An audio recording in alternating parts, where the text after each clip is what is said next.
Hello, Assalamu alaikum, and welcome to the Center for Islam and Global Affairs, housed at Istanbul Sabahattin Zaim University in Istanbul. Um, Today, we have a very special conversation with our director, Dr. Sami Al-Arian, commemorating his 20th anniversary of his arrest in the United States. Um, we are joined today with a number of panelists, very esteemed colleagues and friends, to discuss the ramifications and reflect on generally the context in which Dr. Sami was arrested, and then the later fallout of his arrest, and kind of taking stock of where we are now, 20 years later. So I will not delay the conversation. I want to jump right in. Um, I will first give the floor to Dr. Nora Friedman, and then Dr. Ramzy Baroud, and then lastly Dr. Asim Qureshi. Um, so let me introduce our first panelist. Um, Nora Barrows Friedman is an associate editor of the Electronic Intifada and the author of Our Power, U.S. Students Organized for Justice in Palestine. She has focused on Palestinian human rights issues as a reporter and a broadcaster for nearly 20 years. Uh, uh, Dr. Friedman, the floor is yours. Thank you.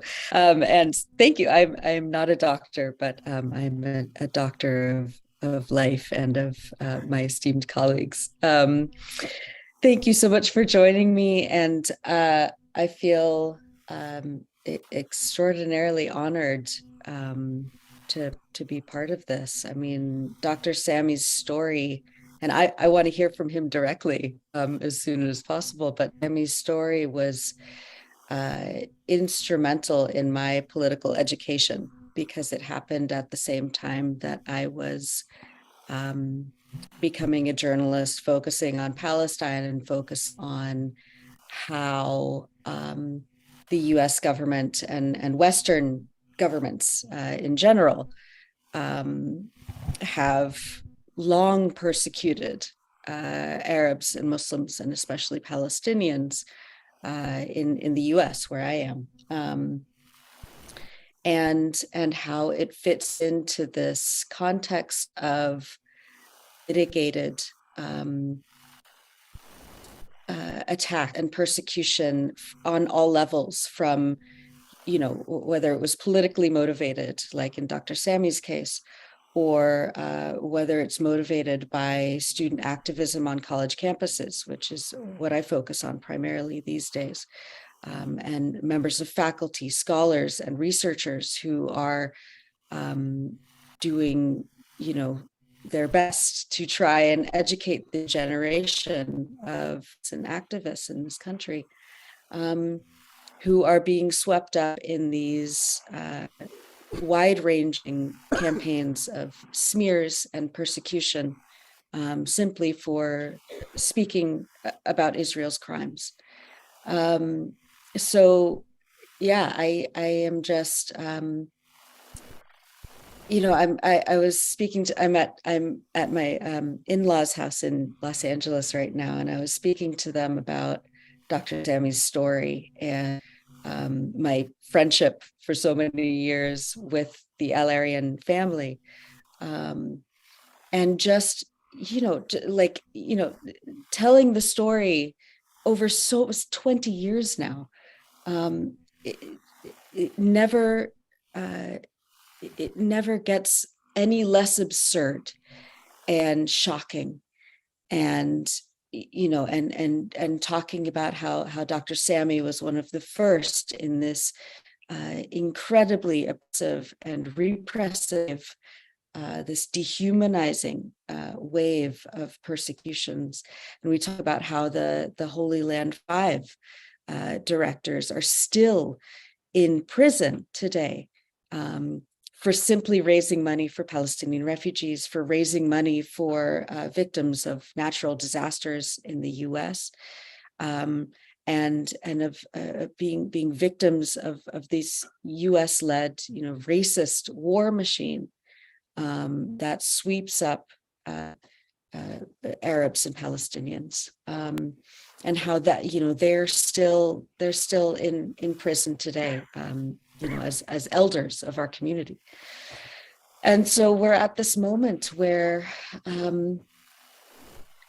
there's a lot to despair, especially when we look at the current situation in Palestine, when we see the devastation after the earthquakes in Turkey, where you are, Dr. Sami, and in Syria, and how U.S.-led sanctions have made an impossible situation even worse, and how when we look at the situation on the ground for Palestinians in historic Palestine, under occupation, under this apartheid regime government, there's a lot to despair.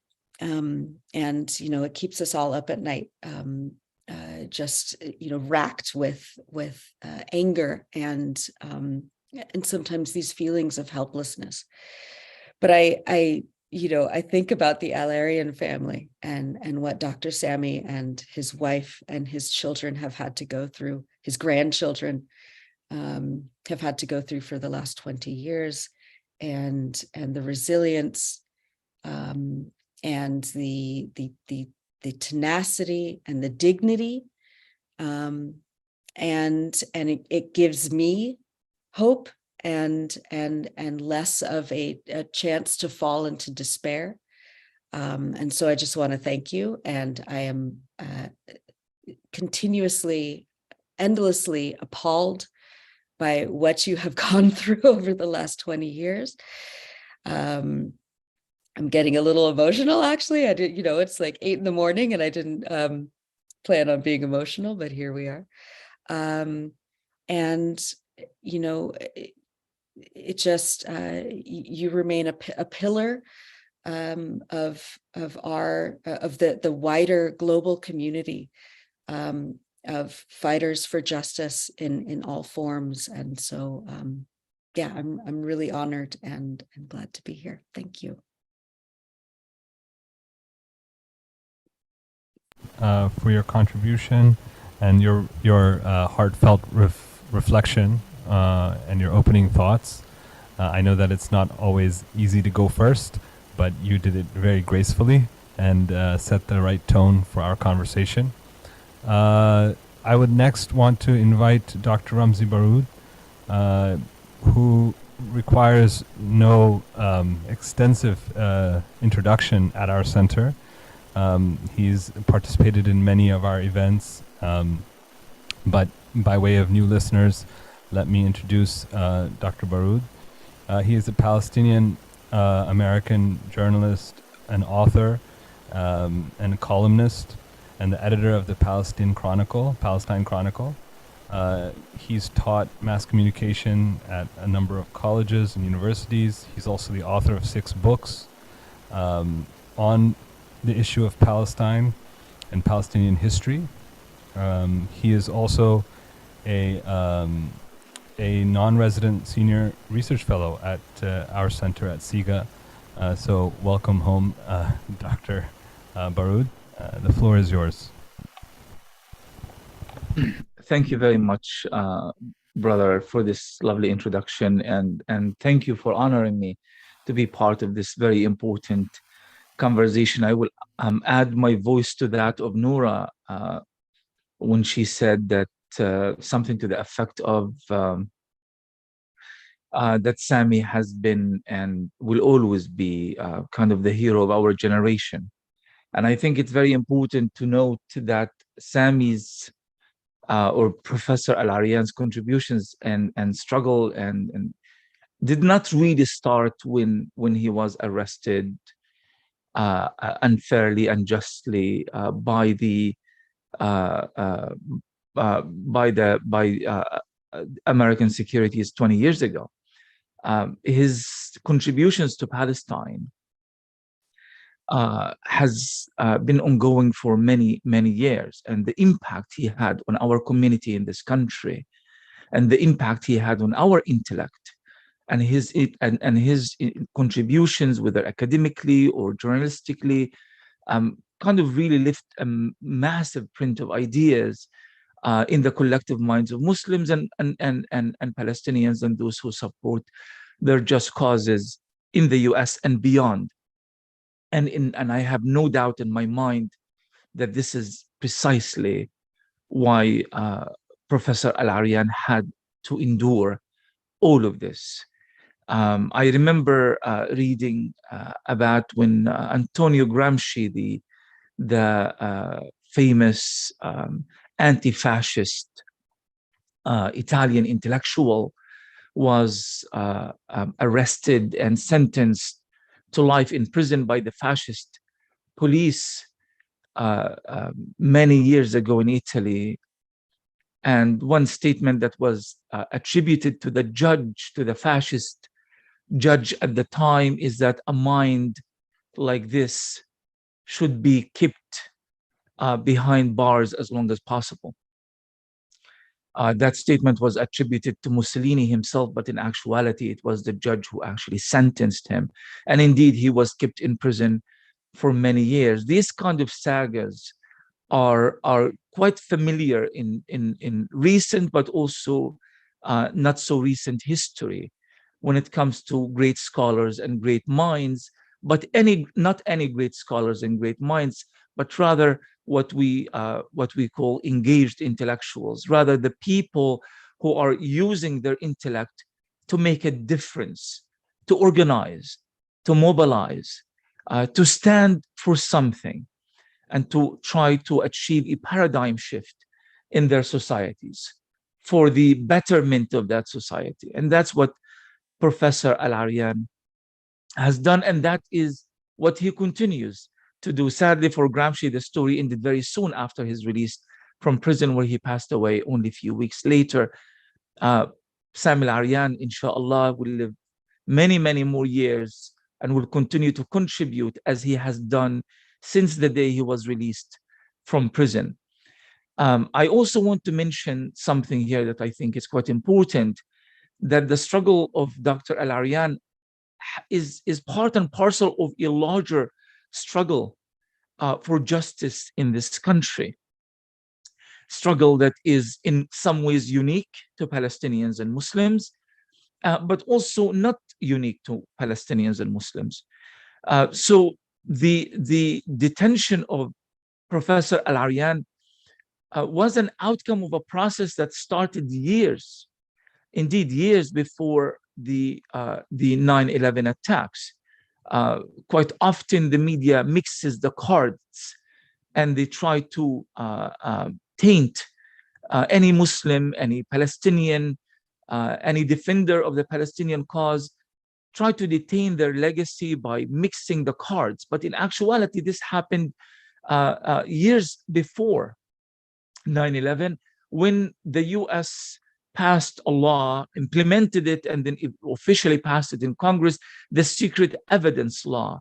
The secret evidence law means that American authorities can arrest, detain indefinitely anyone perceived to be a threat to national security, on the condition that none of the information that led to that arrest are to be revealed to anyone, including the lawyer of that accused person in the first place.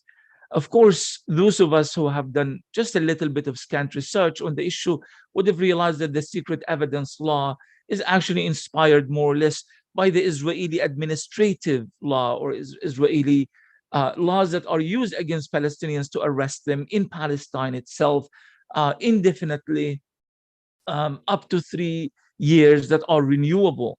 And that law itself came from the emergency regulation laws that the British have used against Palestinians prior to the establishment of the State of Israel. The point I'm trying to make here is how injustice is so connected.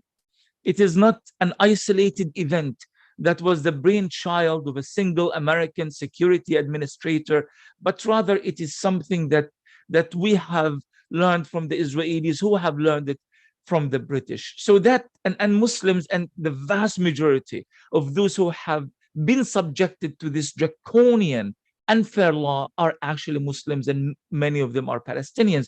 The other injustice, and I will finish with that so I don't take much more time, is that the struggle of Palestinians and Muslims, scholars, activists, charity workers in this country is also connected to the struggle for social justice endured by many disadvantaged groups in this country.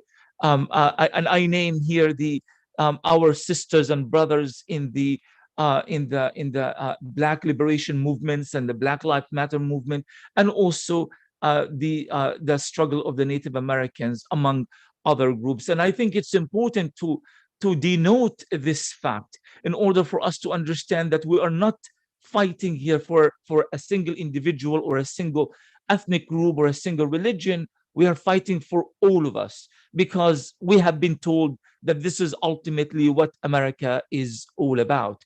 And if America is indeed about democracy, fairness, and justice for all, then we have to indeed all fight together to achieve that coveted freedom, democracy, and justice for all. I'm going to stop here, and I just would like to thank Dr. Al-Arian for being a model, not just of resilience and strength and scholarship, but also for continuing with this legacy and continuing to inspire us every single day of his life. Thank you very much.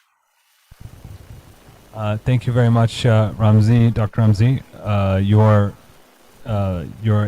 remarks were really great in trying to put us into the perspective of what Dr. Sami's experience means in terms of America, and in terms of liberties and freedoms that are promised in America, not just to Arab activists and intellectuals, but also to others that are struggling in the same vein.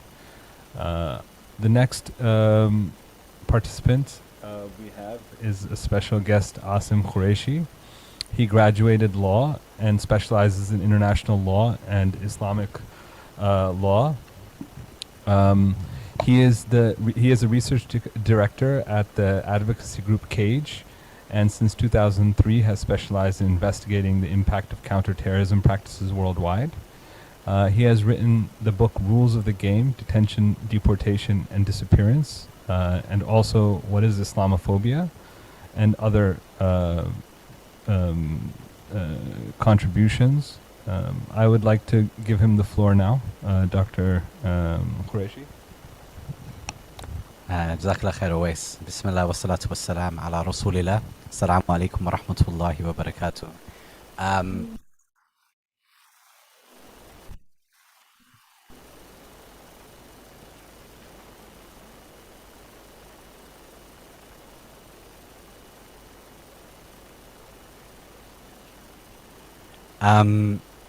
Thank you so much, Awais, for inviting me.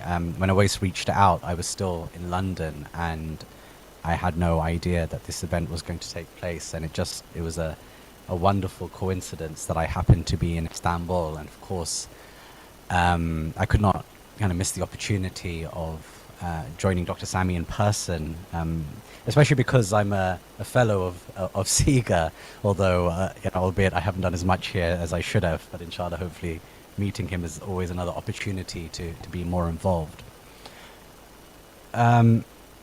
Dr. Sami is nothing less than a mentor for me. I think it's important that I start with that. It's so easy to forget the kind of leaders that we have in our lives who have laid a path for us, have shown us an example of what it means to kind of walk the walk. For those of us who have never had to suffer in the context of anything really, whether it be the global war on terror, Palestine, or whatever it might be, words come very cheaply. And I think one of Dr. Sami's legacies, inshallah, will always be that he is somebody who was put to the sword in relation to his beliefs, in relation to his convictions. And alhamdulillah, he has left us a legacy that we can We can imitate, we can try and imitate and to follow. And it's a blessing to be in his company, to be able to gain from his wisdom. But I want to talk a little bit more about, kind of not only Dr. Sami's case, but how his case is revealing.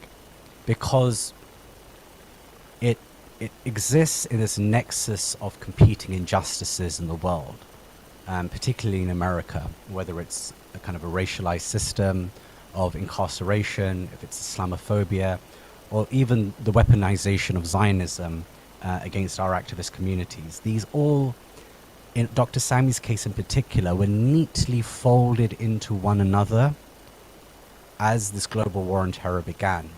But I think before we can really say a few words about Dr. Sami's case, it's important that we understand the landscape of imprisonment in America at that time, particularly post 9/11. Because yes, Dr. Sami's case is one of the early important cases, but really almost the day after 9/11 happens, people forget that tens of thousands, if not hundreds of thousands, of mostly Muslim men were picked up and taken to immigration detention centers around the US. These were known as the Pent Bomb investigations.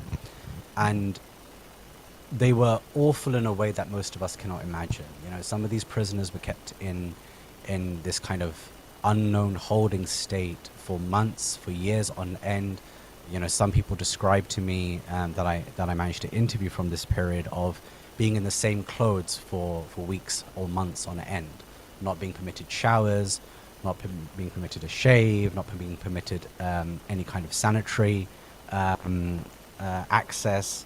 And of course, one of the chief offenders in all of this was the Metropolitan Correctional Center in New York. It's still to this day one of the worst prisons that you can be taken to, and it's consistently used to target Muslim prisoners. We also have in America at that time different supermax facilities, whether it's Florence, Colorado, or Terre Haute, and what you have developing there from the beginning up until now are these communication management units that strictly control the environment in which a Muslim can exist. When you add that to the special administration measures, what are known as SAMs, you have this completely suffocating environment where saying Assalamu alaikum or hearing salam from somebody else replying wa alaikum assalam can result in all manner of punishment, including long-term solitary confinement, and many Muslims experience this. And some of you might think, well, that's not a big deal. You could go without saying salam. You could just say hello if you know that you're going to be punished. But there's something about that environment that when something is taken away from you as precious as being able to greet somebody in the language and the culture and the belief that you want to greet them with, it becomes even more profound than you could ever imagine.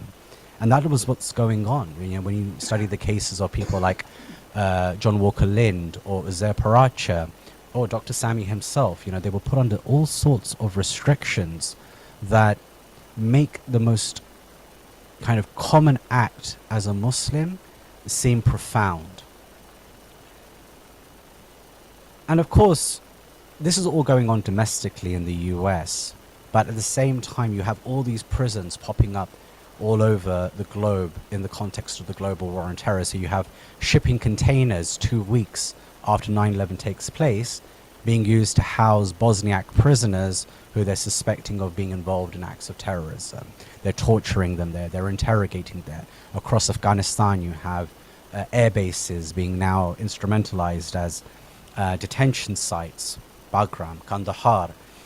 And you have what is a very, very consistent narrative and a very consistent set of standard operating procedures against Muslims. And if you want one line that you could trace very, very neatly between all of these detention sites, whether it's the MCC in New York, it's Bagram, or it's Bosnia, it's simply this. that these Muslim men had their faith used against them as a way of controlling and torturing them. This is the one strand that runs very easily and very consistently throughout every single one of these sites. And even when you come back to the US and you find there's 3 prisoners, only 3, who are being held in this kind of hybrid detention facility at Charleston Naval Brick. So these are not enemy combatants that are held outside of the law in Guantanamo Bay, but they're also not able to access the US Constitution inside of America. Ali al-Marri, Yasser Hamdi, and Jose Padilla. These 3 were enemy combatants on US soil. And their case in many ways is even more extreme, because this was a form of solitary confinement that was at the most extreme end of solitary. It was a form of control of their religion that was at its most extreme end. And yes, you know, some of these guys like Ali al-Mahdi tried their best to resist in whatever way they could. And something as simple as, you know, Muslim men having a desire or having a requirement by their religion to be ritually clean by shaving their pubic hairs, having to pluck those with his own hand because he was refused a razor for years. These things might seem small again, but they end up becoming magnified in a way that it's difficult for us to imagine. And coming back to Dr. Sami's case, for me, Dr. Sami's case at that time, you know, and I was fortunate or unfortunate to follow it. You know, you could see the way it was playing out. Dr. Sami's case signaled the future. Like, if you wanted to know what the future of the global war on terror might look like, especially for Muslims in the US, you just had to study Dr. Sami's case. It signaled how our leaders would be targeted and would be neutralized in order to ensure that the American government could pacify a Muslim population that was interested in justice. It was interested not only in justice domestically, but globally as well. That whatever they were doing in the US in order to gain rights for individuals was always connected to making sure that individuals abroad had their rights protected too. So what is the best way of doing that? It is to take out the leadership, to take out not only our leaders, but our intellect as well, our thought leaders. And Dr. Sami was very well known as being one of the leaders of, you know, kind of the Muslim community. I mean, to take out an intellect like that is not a small thing, because it signals to everybody else as well then that you have to watch a little bit about what you say. It's not that easy. If you want to fight this fight with us, then we will take you out over it. We will neutralize you. Except they couldn't, because you kept on beating them, didn't you, Dr. Sami, mashallah? and of course you had help, but still, it still takes the person himself to say, no, I'm not going to give up my beliefs around something as important as Palestine for the sake of my own life, for the sake of my own sanctity and security. His case also signaled the use of terrorism experts who had no knowledge being presented as people who were trustworthy and could be relied on. It signaled the further entrenching of secret evidence. And of course, as I mentioned at the start, it signaled the instrumentalization of a Zionist discourse in order to harm our ability to continue our activism. Because as we make the continued call to end apartheid, and we should call it by its true name, we are now having to deal with the after effects of everything that was targeted at Dr. Sami. If you don't understand that there is a straight line that follows from Dr. Sami's case through to things like the IHRA definition that has been instrumented in the UK in relation to protecting Zionism as a political discourse by using anti-Semitism and conflating the two together, then you don't understand really the implications of Dr. Sami's case. And while we talk about leadership, it's important for us to talk about community too, because Dr. Sami's case is so important in regard to the fact that there were difficulties within the community. It wasn't easy for them to back him. Dr. Sami is very generous in his assessment of people who might have let him down. I've seen that in person. He's extremely generous in forgiving of those who should have rallied to his aid immediately, who hesitated, who maybe took a step back, who maybe shouldn't have been, who should have been at the front lines of defending him, but rather, unfortunately, said to themselves, asked themselves the question, what if it's me next? And that's exactly what the US government wanted. It's exactly what they tried to do, and it's exactly what they achieved on many occasions. But what they didn't reckon with is Dr. Sami's family. And I want to pay tribute to Khala, I call her Khala, Nahla, to Layla, to Abdullah, to Lina, to Ali, and to Lama. Anybody who's seen the documentary on Dr. Sami's case will know, by seeing that documentary, that the family were pivotal in his defense. His defense could not have happened without these wonderful people who risked everything. They risked their lives, their careers, they risked their own health, their mental health, because it wasn't just about their father. They themselves understood the implications and the importance of Dr. Sami's case. And ultimately, they've been vindicated. They've been vindicated in the courts. They've been vindicated in the public imagination for most of us, inshallah. And they've been vindicated by Allah. And inshallah, that continues. And that's important.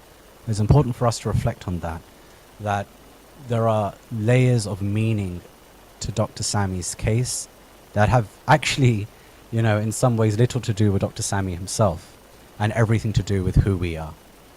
Jazakumullah khair. I thank you for taking the time to listen to me, and inshallah I look forward to hearing more as the event goes on. Assalamu alaikum wa rahmatullahi wa barakatuh. Thank you very much, Dr. Qureshi. Actually, I was going to ask you to lay out a certain kind of context of the case, and so you rightfully provided us some of the overall picture and the legal entanglements in which this case arrives. I want to turn to Dr. Sami. In some ways, we're here to listen to him, but it wasn't easy to convince him to do this event. He isn't one. From the record, it's obvious that it's been 20 years, but public addresses and the documentation of this case is scant. It doesn't have the limelight and the focus that it deserves. So we finally convinced him, and he's here, and it's an opportunity for him to also reflect on what his experience was. There's two aspects of this case. I mean, one is in terms of what it means for the American Muslim community, which I was a part of, and Dr. Sami's case signaled in much of the ways that Dr. Qureshi just explained to those of us who were aspiring at the time for political activism and further participation for defending civil rights. The immediate context was that there was a movement about surveillance in the United States, and Dr. Sami was a part of that movement. And for Muslims living in America, that was an existential question for us, because we were targeted after 9/11. And then there is an international angle to this case, which has to do with the fact that the most powerful legal system targeted a Palestinian living in America, who is actively amongst the Palestinians who, for the most part, don't have a homeland, and as immigrants are concerned with their own survival. Dr. Sami had also championed the Palestinian cause, which is also very dear to the Muslim community.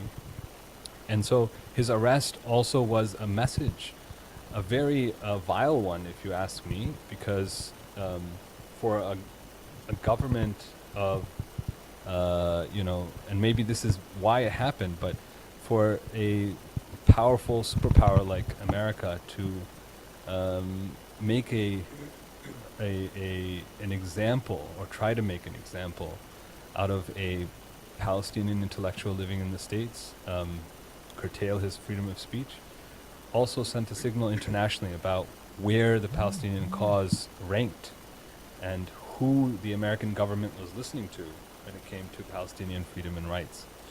So I want to start by doing a kind of dissection of the arrest.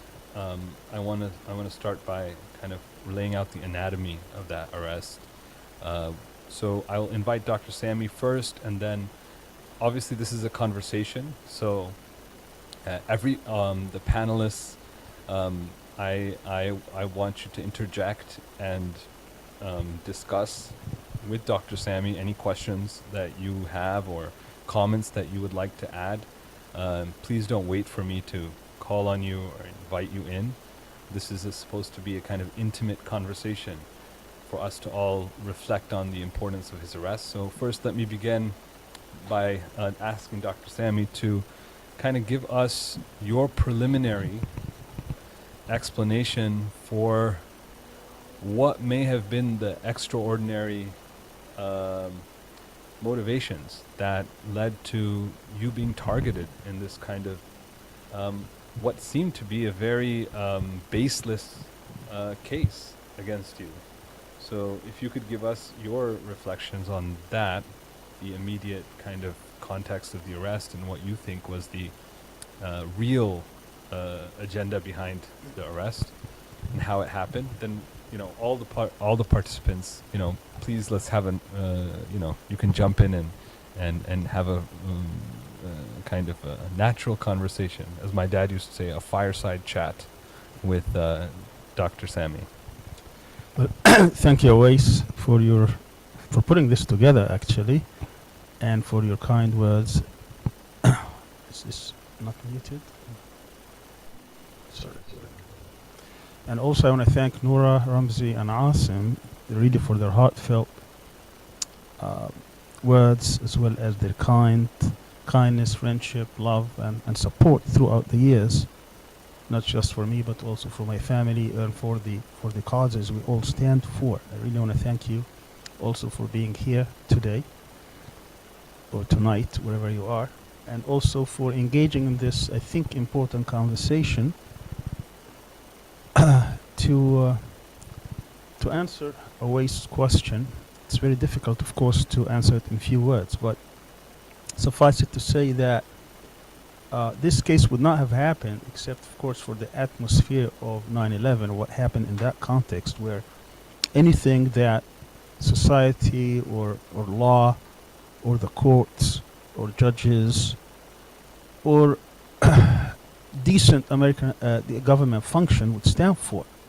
Because after 9/11, basically they threw out the book, and anything, really, almost anything could go without much accountability.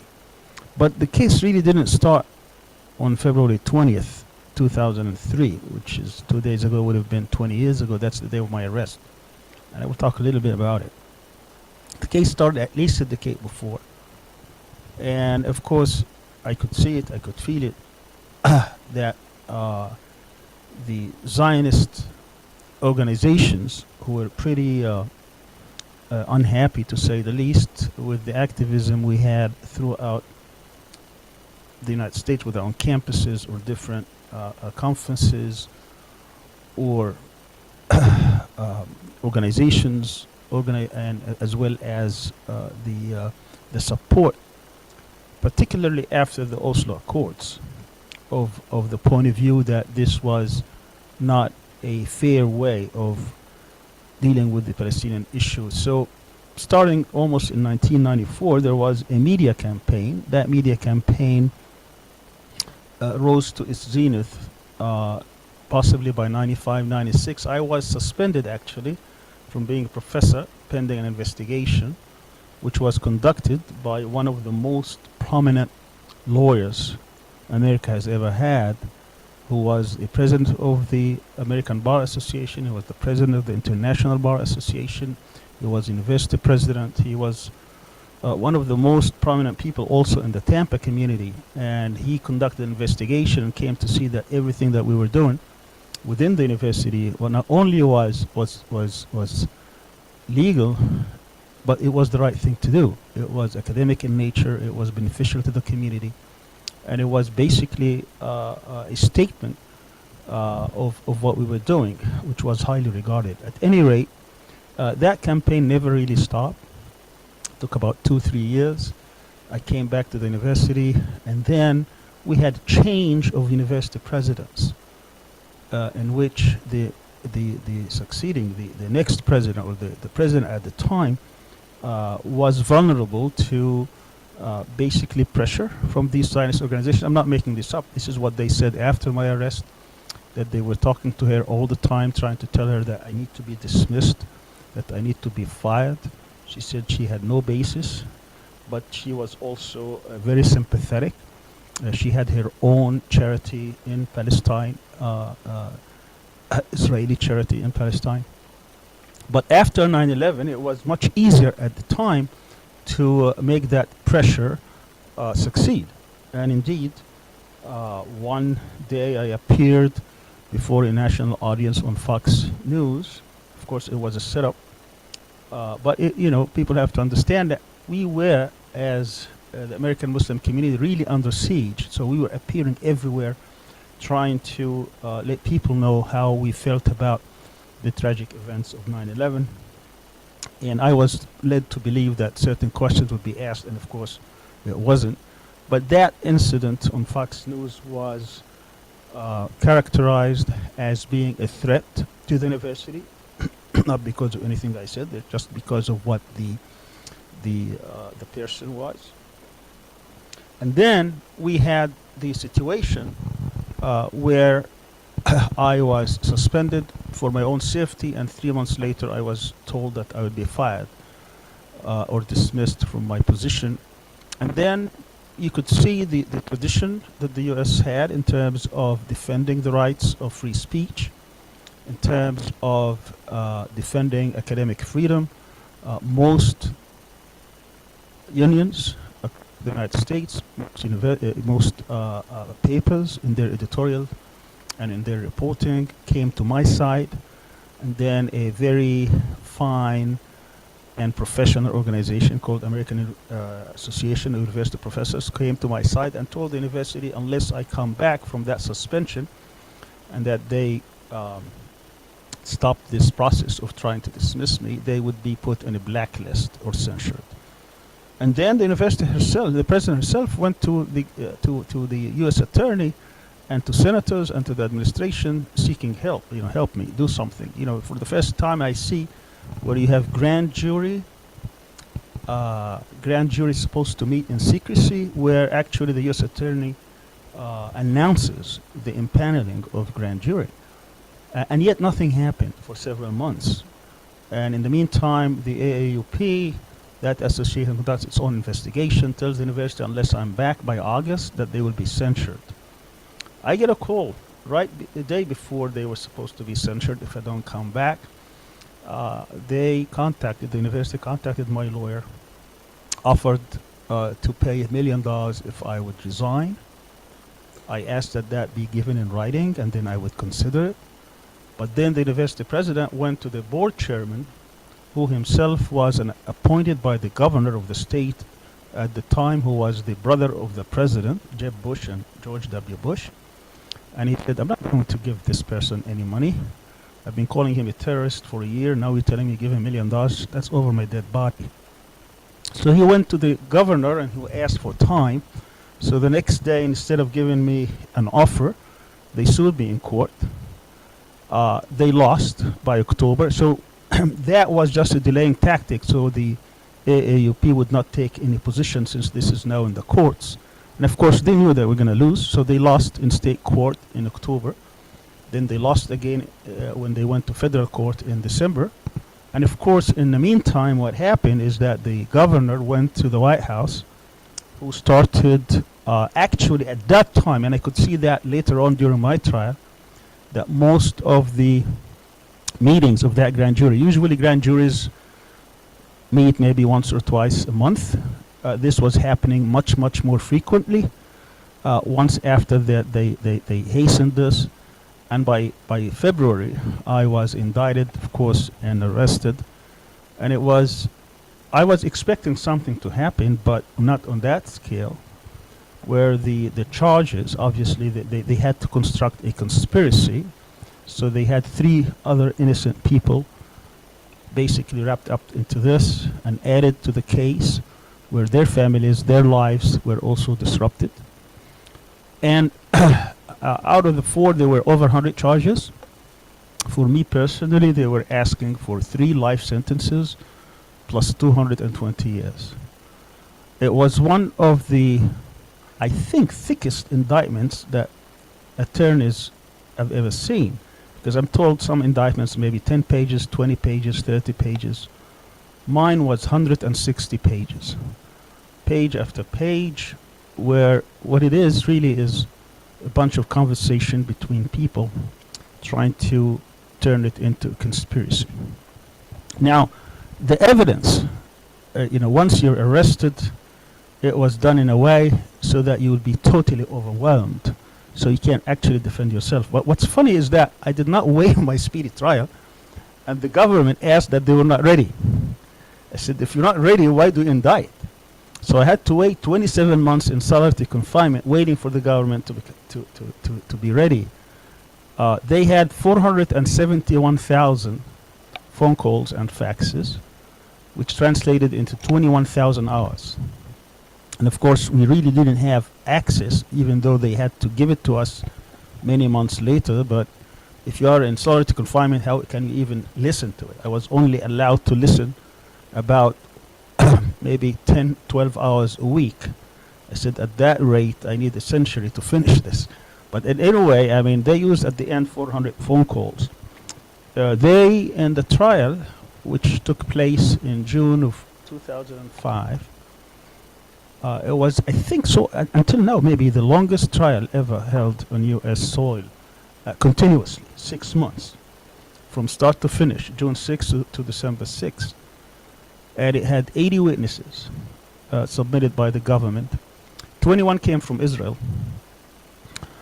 And we submitted we offered no witnesses at all, because my lawyer said that the government did not prove its case and that the burden is on them.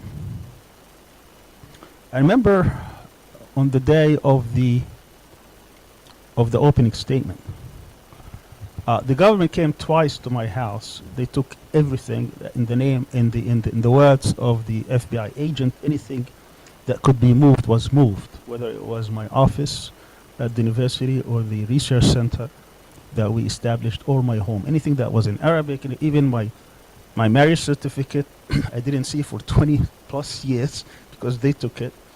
The birthday cards of my children were taken. I remember something in 95, with the first time when they came, they had me sign these page after page of things they confiscated.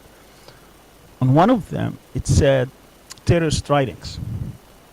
So it came to me, I said, what do you mean? What are you talking about? It said these. It was a collection of poems that I wrote in 72, 73 when I was 14, 15 about Palestine. So their translator, they said, what is this? Said, this is terrorist writings.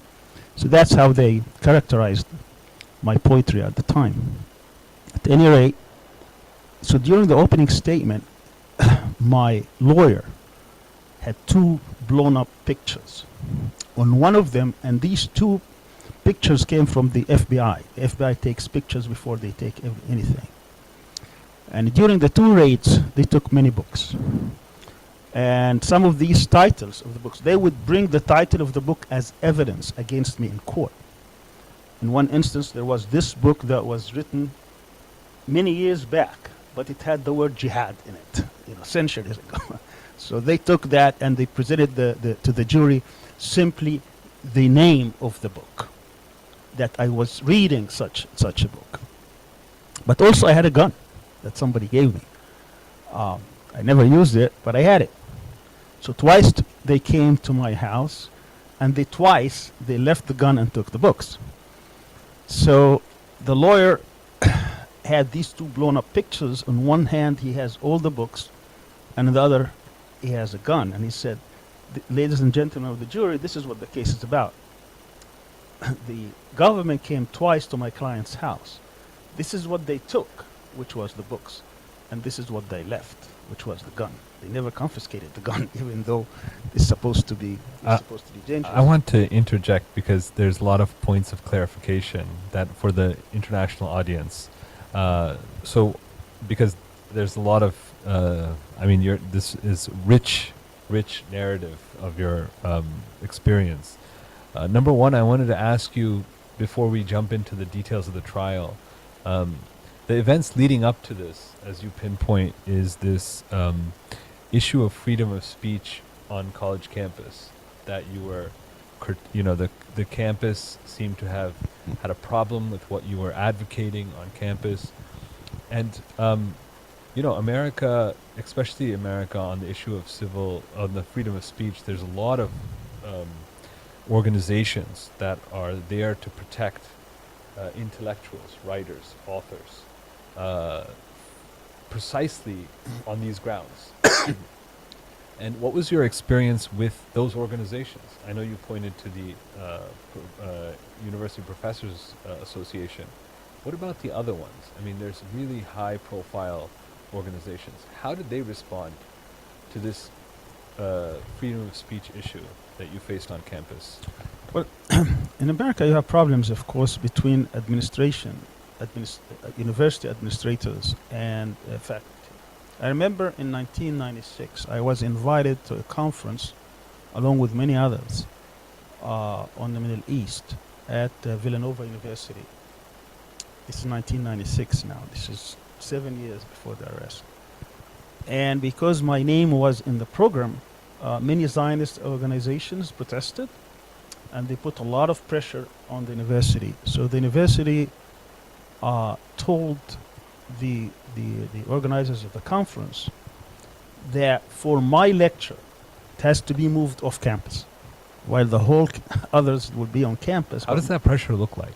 It still happens. I mean, you have donors, alumni, who would come and say, if this person is allowed in, we will stop our donations. That's one way. Another way would be somebody within the administration who has connections.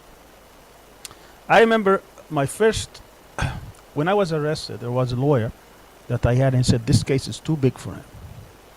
I said, what are you going to do about it? He said, I need to get the biggest Jewish lawyer in town. I said, why? He said, he can help with that. I said, okay, do whatever you think needs to be done. So he hired that person. And that person was told by his rabbi that if he ever takes the case, he will be excommunicated. So that's another way of doing. Of course, many others don't care about that, but I'm just giving you how does that it happens in so many ways: by money, by pressure, by social pressure, by the media. The media could come and jump and do many reports, and they can do so much damage to university. University doesn't want headache. I can give also tribute to some of the university administrators who stood up. The university senate stood up for me. The university union stood up for me within the university, within my university, within Florida, and nationally also. They all had statements that stood with me at the time while the university was trying to fire me. And even after my arrest, I could see that people would say, we're not going to comment about innocence or guilt, but he is not getting his due process rights, and that's not right. I can say stories after stories how that was denied. I told you about my speedy trial. I never waived it yet the judge waived it because the government said they're not ready, and they wanted me to prepare while in solitary confinement while they're trying to prepare. I told you about the 21 witnesses from Israel. I remember at one point in the indictment, they had a conspiracy. That conspiracy needed what's called overacts. And it's enough to mention one crime. In my case, they mentioned 9. Usually this is used against the mafia. So it could be gambling, prostitution, money laundering, killing, all kinds of crimes. In my case, they had different ones, including maiming, killing, and extortion. One of them was extortion. And I remember Edward Said's son was on the defense team, and he had a little motion saying, who did they extort? So when the judge asked the government, who did they extort? Their answer was, they tried to extort land from the state of Israel. And even that judge, who was not very sympathetic to us at all, he said, you can't extort a state. You gotta extort a person. So he took it out. Then, like 10, 12 months later, they superseded and they brought it back. Even they didn't need it. I mean, although they needed is one crime, they had 9 already. He took 1, there were 8, but they put it back and he said, okay, who did they extort? He said, we're gonna bring someone. I was very, actually, I was very anxious to know who did they extort exactly. And during the trial, they brought a woman from Israel. Now, she was in Costa Rica at the time, but she was originally Israeli. And she testified to the following. She was one of the witnesses. She said that in 1996, she lost her sister to a suicide bomber. And 4 years later, she felt so afraid from that experience that she had to sell her restaurant in Tel Aviv and move to Costa Rica with her husband and 2 children. And that's how I extorted her. This was to the extent. That's the evidence against me extorting this lady that I never met in my life. And of course, I can tell so many stories. I mean, one of the evidence, if I may say, was a dream that one of my co-defendants had. That dream was given to the jury as evidence against me. And in that dream, he dreamt of me talking to him about Palestine. And it just happened that he recited that dream to another person in Chicago. Both of them were being monitored and bugged from both ends. So that dream was captured by FBI monitoring. And whatever I told him in his dream was read to the jury as evidence against me. And I was telling my lawyer, it's not even my dream. I mean, why am I being held to that dream? But that kind of evidence that was given to the jury day after day, month after month, with many words in Arabic twisted to mean something that wasn't meant. They brought an FBI agent for about a month, and he would start giving all kinds of explanations about these words and about these connections and about these associations. And yet, when it was our turn to question him, he was no longer an expert. He's not an Arabic language expert. Then why did he give that explanation to that? I mean, it was very strange. I mean, when you go through the trial, now we can probably laugh about it. At the time, it wasn't laughable, because when you're facing that kind of destiny, you know, that kind of fate, that kind of possibilities, obviously, it's serious. And all that is happening while you are incarcerated. In my case, even worse. I was in the women prison, so that I wouldn't even communicate to any man. So to be in a women prison, you are in a cell inside 4 cell compartment that are all empty, inside the whole wing, which is 16 cells that are empty, and all the guards are women. And that added psychological problem that that even compounds it. And there was no reason actually for that to take place, except just to put you into that humiliating situation. Okay, so I want to ask another question. You said that you were subject to a grand jury. So for international people who might not be familiar with what the significance of that is, what is the significance of a grand jury? Maybe Asim, you can also jump in here.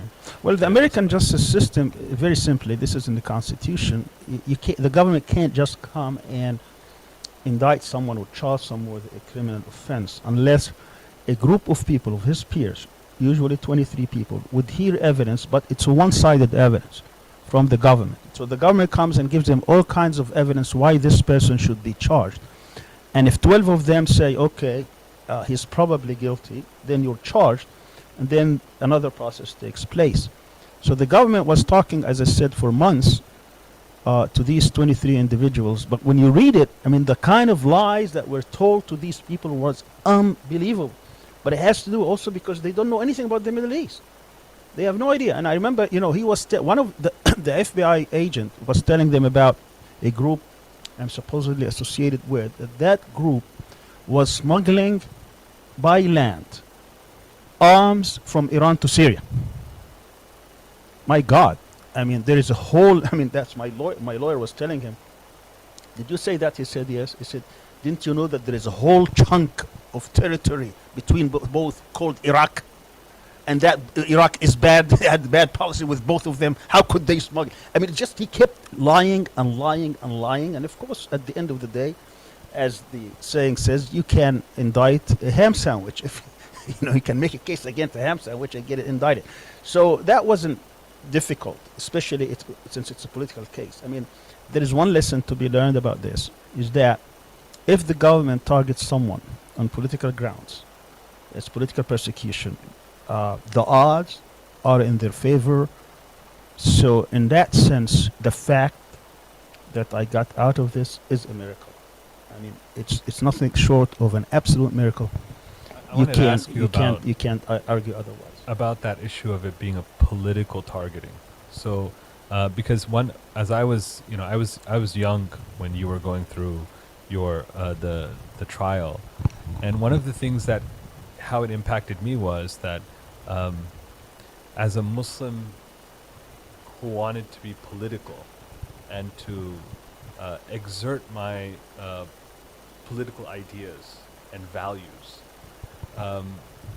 to see you get targeted, right, was sent me in a state of skepticism, because already, as you come from an immigrant background, there, immigrants come from a background, especially from my background, who don't want to get targeted. I mean, your family's in a mode of trying to establish themselves, grow new roots. The last thing that you want to get entangled in is with a political issue.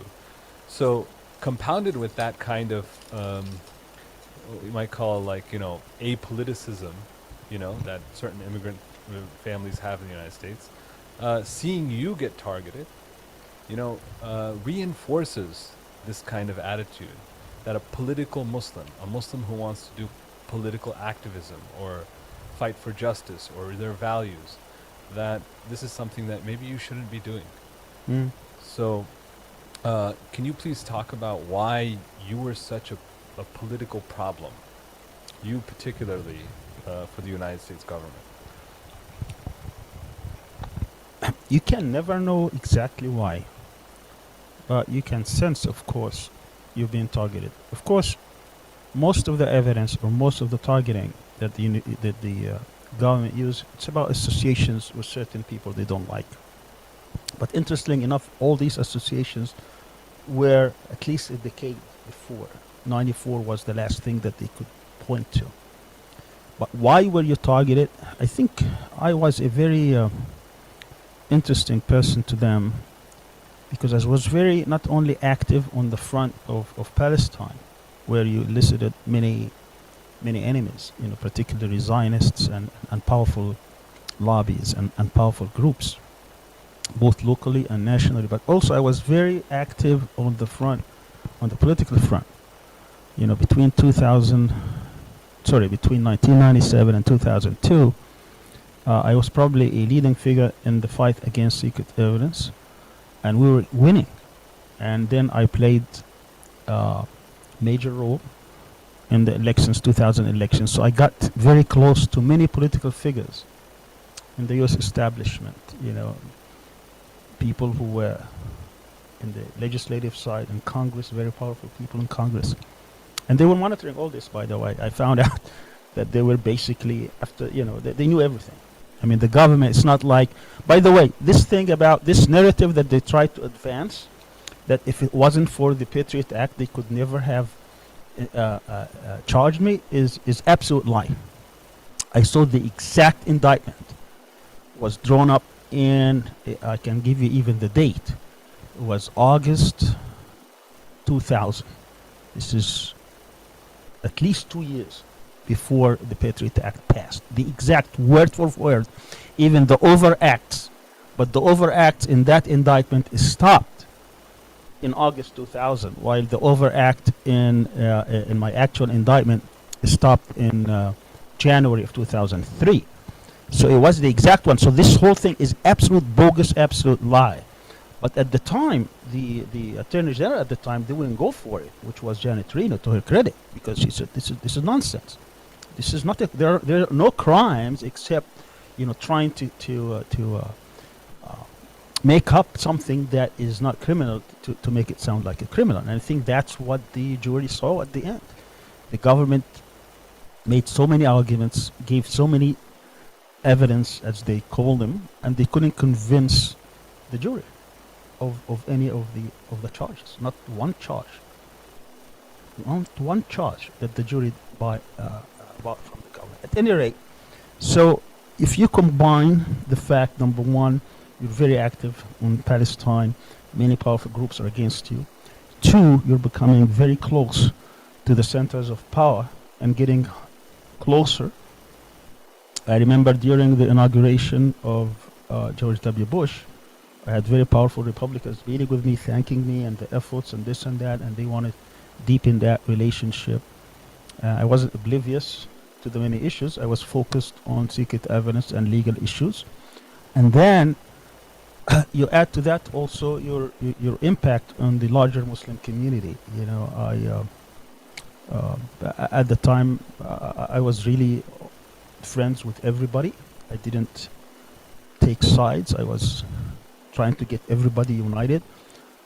On the month that I was arrested, two major organizations were supposed to even unite, and I was the one who bringing them together, and so on and so forth. And you became an easy target. So once I was identified as a target, once all the stars aligned with them, and then let's not forget also that the person who was in charge of the criminal division, Chertoff, he was also part of this big time, and he was pressured by the Israelis.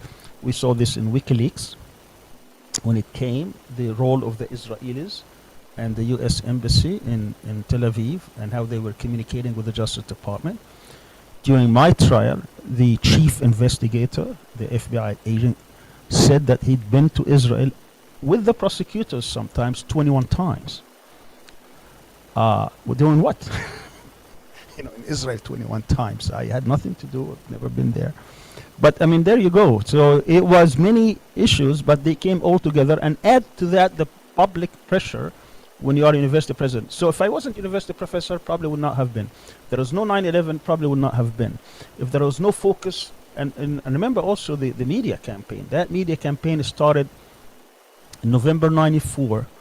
I remember there was one newspaper that was really targeting me big time. Between November 94 and February 2003, I was in 1,536 articles. I mean, you're talking about major. In 1 month, I remember, in November 95, I was there almost daily. Even, in November, usually you have Thanksgiving. There's nothing on Thanksgiving. So I'll be on page 1. So on Thanksgiving Day, it was the section B, things you should be thankful for. Number 1, that you're not Sami Al-Arian. And then they start repeating whatever they want to repeat. I remember also on the Oklahoma City bombing. That was 95. That was, if you remember, that event came on April 20th, 1995. No, April 18. So anyway, so a couple of days later, they have already identified 2 white Americans. They called them crew cut. And they had some, I think, like sketches of how they looked like. Terry Nichols and Timothy McVeigh. That was page 1. On page 4, there was a full article pointing that I was responsible for the Oklahoma City bombing, with full graphs and full justification, and how I brought Hassan al-Turabi to America. He's a terrorist. I was trying to bring Rashid Ghannouchi. He's a terrorist. I was friends with this and friends with that. And then during my discovery, I went to that day and tried to listen.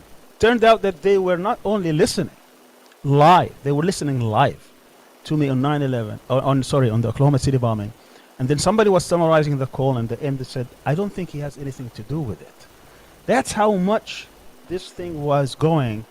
That's how the illusion, I mean, the thinking that somehow I had something to do with 9/11, and they would have someone actually, I mean, not 9/11, sorry. I mean, even they said 9/11, somebody else, but in Oklahoma City. And if I can tell you story after story about very strange things, but there you are. I mean, when you're targeted, and it becomes easy to not only target you, but try to frame you so that they can have, you know, I was told that this case cost the American taxpayers $200 million. Now, you have to show something for that. When you spend that kind of money, when you had 12 people translating, some of them for 6 and 7 years, when one of them was asked to understand how much he made last year, while he was, that's one person, was $93,000. You multiply by 6 and then multiply by 12. These are only the translators, for God's sake. So you could see the extent. And once you go that route, it's very difficult to say, oh, he's okay. He'll try to show otherwise. If I may interject just very quickly, and before I ask my question, I think it's really interesting how surreal this whole thing is. I mean, we live in this illusion that we, you know, no matter what happens, you know, the United States at the end of the day is a country of law and order and all of that. But if we just kind of, you know, get off our high horses just for a minute and to apply these details, these harrowing details, this kind of mockery that took place for all these years, and to actually think that this must have been duplicated in many other scenarios concerning Muslims and Palestinians and non-Muslims and Palestinians.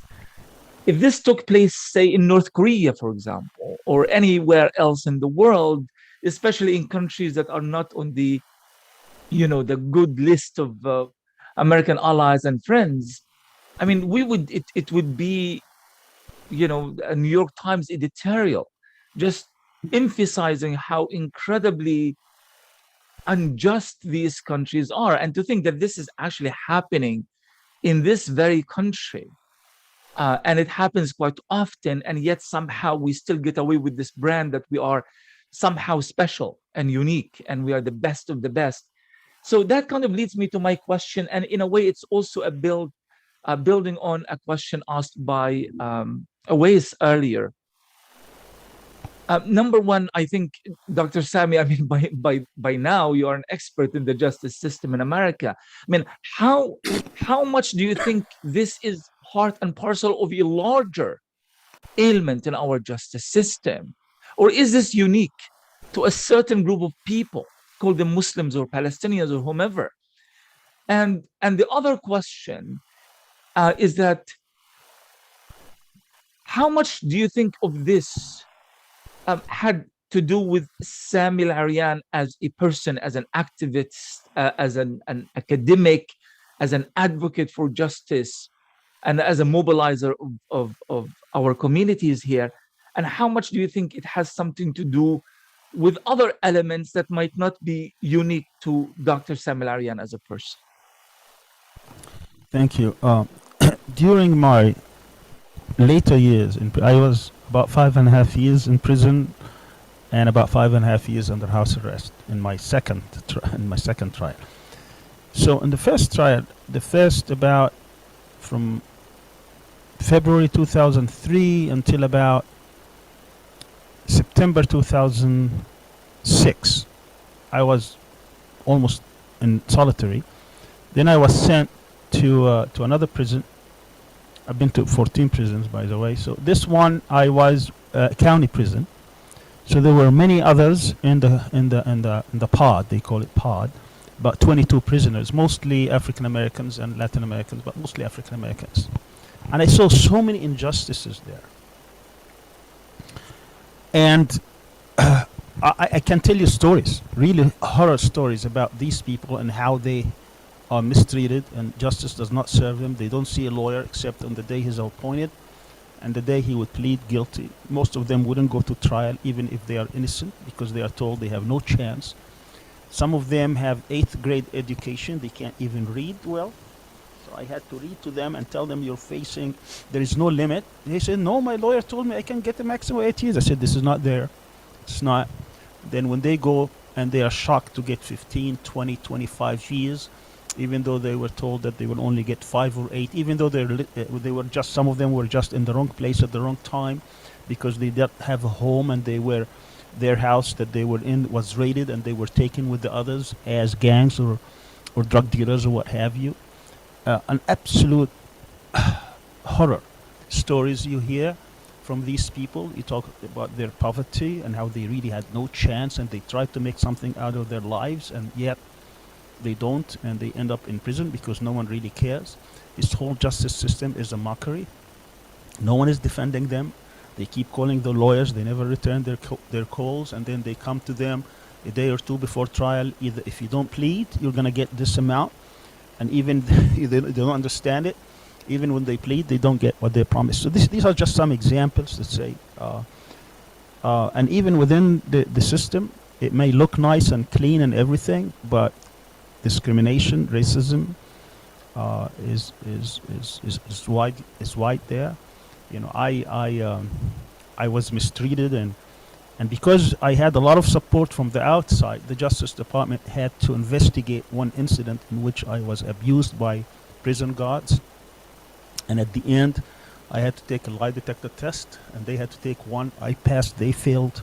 I don't know what happened to them, but they told me, the Justice Department told me that usually they would investigate one case out of 10,000. Just imagine how many people they get abused and no one hears about it and no one investigates, just to say the least. But is it unique to me? I mean, obviously my prosecution was unique to me, but it happens. It happens a lot. My case was very unique because it has lots of politics as part of it.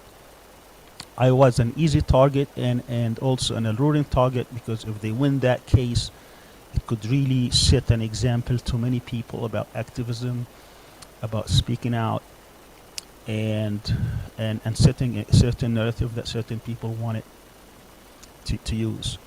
So the defeat to them was also huge because they rarely get defeated in these cases. Actually, we had hundreds and hundreds of cases. We probably had only 3 or 4 wins, and 2 of them were for me. So I say that there are a lot of books on racism, a lot of books on injustices. David Cole had one, No Equal Justice, in which he explains how we have 2 systems of justices in America. One for the rich and powerful and one for the poor. But even among the poor, you also have 2 systems because juries, you try, and I was extremely fortunate to have good jury. I mean, this doesn't happen often, and there are reasons why it happened with me, and I can say also some of it is really miracles. I mean, in my case, usually you get about 50 people to get 12 or 16 if you have alternates.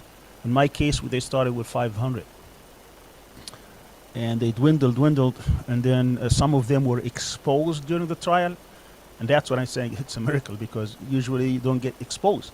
And one of them was extremely prejudiced, but he was exposed during the trial and he was taken out. So the answer to the question, the short answer is that justice in America is not blind, and justice in America is not cheap. Dr. Sami, I wanted to also ask you about, how you see, if anything has changed in the last 20 years in terms of political persecutions, especially of Palestinians, but also in the realm of intellectuals and activists. How do you see the ongoing collusion between the Israeli government, Israel lobby groups, and lawmakers, people who want to score political points by, waging these wars of persecution against Arabs and especially Palestinians in the U.S. What do you think has changed, and how? What kind of advice do you give to college professors today who are facing, of course, not the like huge, like absurd case and persecution that you were subjected to, but these kind of very relentless attacks and smear campaigns, nonetheless. I think the record is mixed, but I think mostly positive. But if we start talking about the government and its and the politics going on, and the support that never, of course, when we talk about the actual policies of the U.S. towards Israel-Palestine, you could tell, that this really never changed very much throughout American history. And I'm talking from Nixon to Obama. Every single president had to veto once or more, any resolution against Israel. Israel has been protected by U.S. Successive governments, Republican and Democrat. They have been given all the tools, all the protection, diplomatically, militarily, politically, economically. Israel gets what it wants, not only because there is a powerful lobby group, but also there are American security establishment interest, this hegemonic industrial complex that wants to preserve American imperial policies throughout the world, this hegemonic policies that America must stay as the powerful country in the world, which means that they need to establish certain relationships in different regions to keep their interest in check. These things were married together, at least since Kissinger, Nixon, if not before, in order to make Israel the hegemonic power in the Middle East on behalf of American interests. At least this is how they perceive it. And of course, Israelis take advantage of these people, in addition, of course, to the other cultural and religious aspects of the evangelical Christians who think that somehow when Israel is established and the so-called third temple is built, that Jesus is going to come and take everybody to heaven with them. All these myths and these misperceptions and misrepresentations of religious beliefs are in play. So when it comes to that, nothing much has changed. In fact, you could see even during Obama when he tried to do some simple stuff, he wasn't able to. He had to sign before he left the package of $38 billion to Israel for the next decade. And of course, Trump came and even expanded on that. But when you go to college campuses, I could say that I've been there. I lived in the US for 40 years, 75 through 2015. I've seen how little American campuses, students knew about Israel-Palestine, how the narrative of Palestinians was completely absent from campuses. That is not the case. I've seen the extensive presence of Hillel and other Zionist groups that has weakened tremendously. Today, you could see even Jewish students standing up for Palestinian rights even more than Arabs and Muslims sometimes. That amount of support has expanded tremendously. I don't see organized groups as much as I see student-led and human-led and people-led type of resistance. Maybe that's a sign of the times more than anything else. I've invited few people, student activists from US campuses to our campus here in Turkey, and I was really pleasantly surprised to see how much they know, even though they are in their 20s, about the history of the conflict and how motivated they are to stand up for rights. And that gave me a lot of hope that the future is with this generation, not with the old one. So even though you could see that there are a lot of old politics going on, but I'm very, very hopeful that we are seeing different kind of generation. Also, you could see that there is a little bit of hope within the Democratic Party, especially with those who are sometimes termed as liberals, the Ilhan Omar of the world, or Rashida Tlaib of the world, and others like them, who are starting to speak out within the halls of Congress. It's very interesting. I had about 3 or 4 years really going to Congress almost weekly. I had a lot of engagement with Democrats and Republicans. I can tell you right now that many of these Republicans are literally anti-Semitic. When they see me as Palestinian, I had a very famous Republican. He was the chairman of the International Relations Committee. He was absolutely anti-Palestinian, and he was saying all kinds of things pro-Israel. But in private, he was completely the opposite.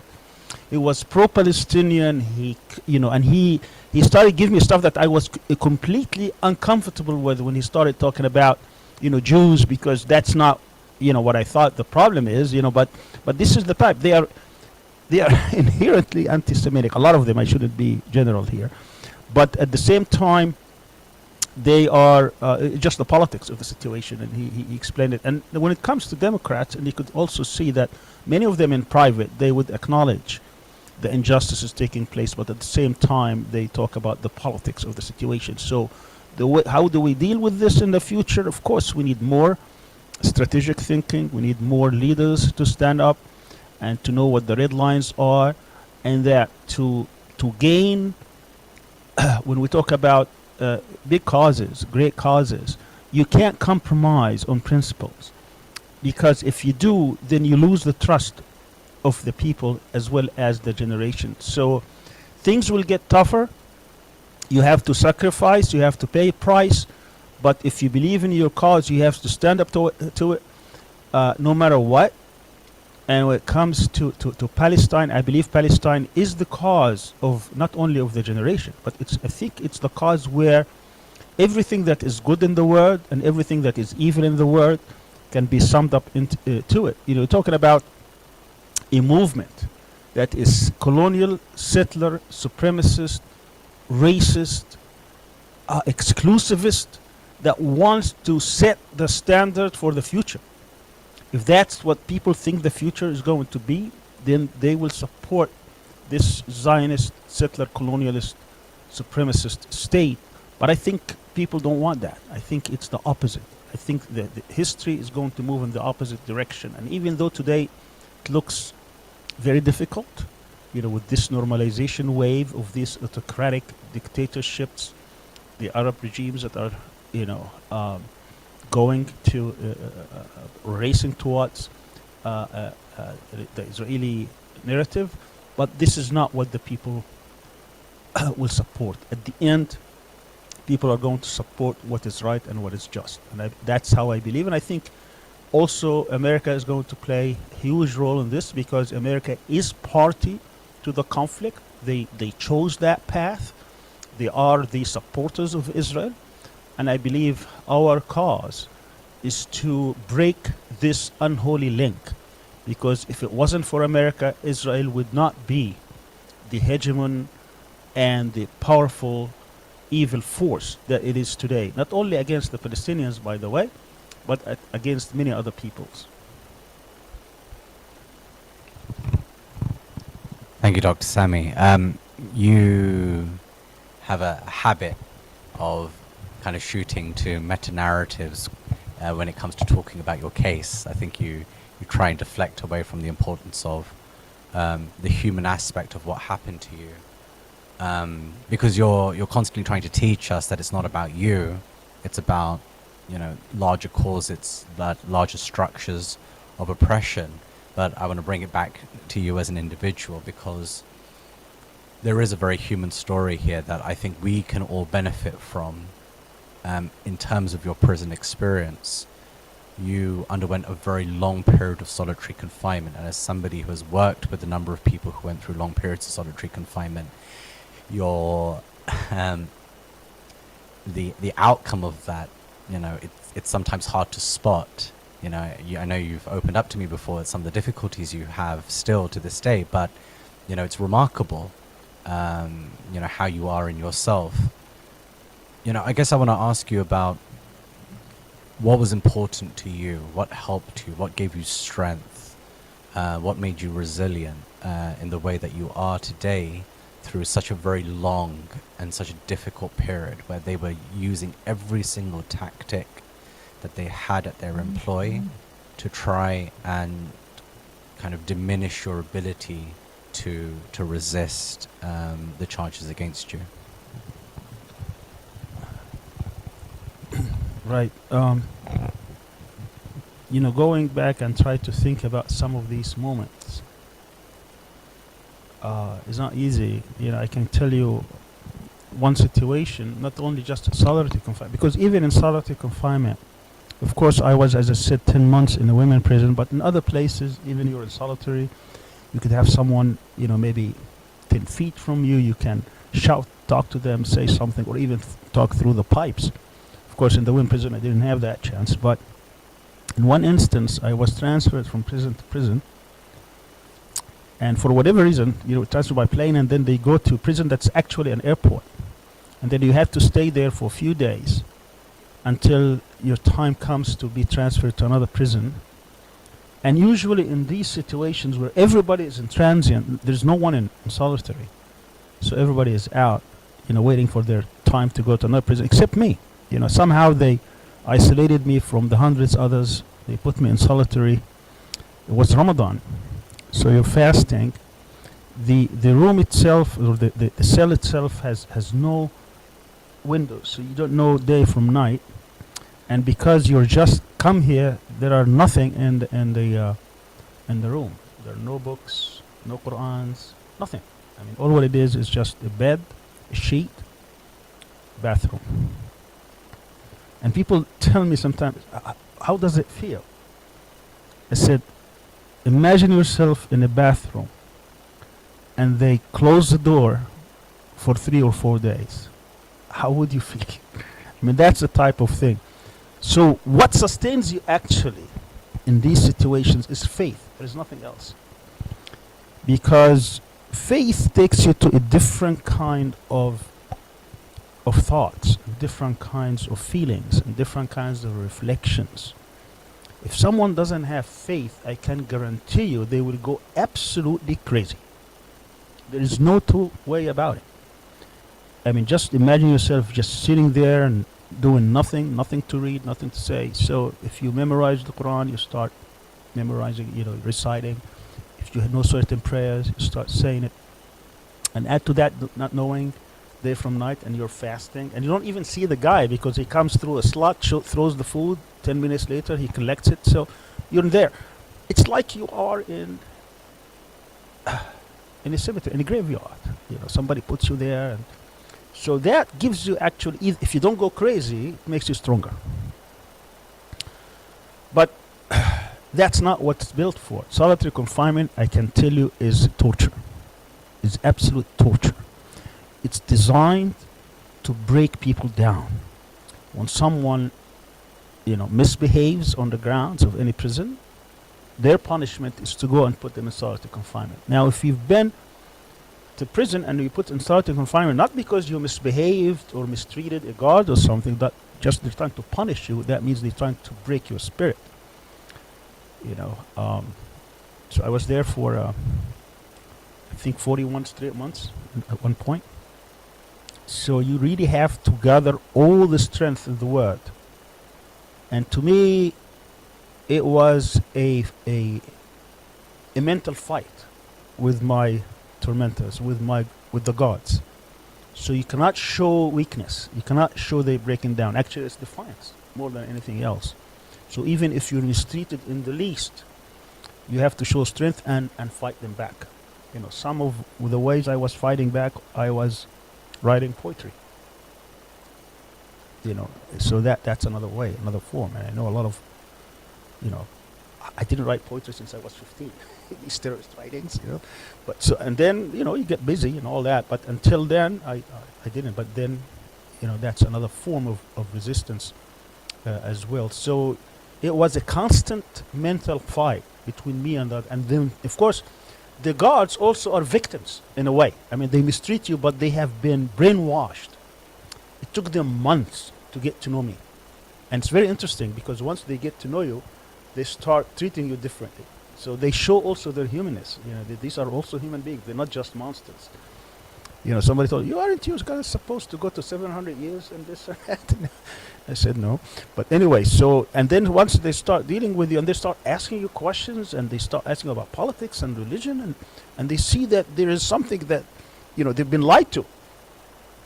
Even FBI agents. I remember first day I was arrested. They said, you know, it was the Iraq War. But, you know, it was a few days before the Iraq War. They were telling me, what about Iraq? So when I explained it to them, I said, what? No, are you kidding? And I said, you're handing this, you know, you're handing Iraq to Iran. Is that what you want? I said, no. And they said, after a while, they found out, they said what they're doing. They don't know what their leaders are doing.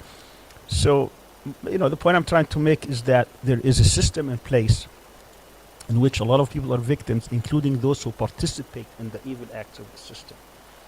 And it's incumbent upon society, incumbent upon the good people who know what's going on to speak out and change it.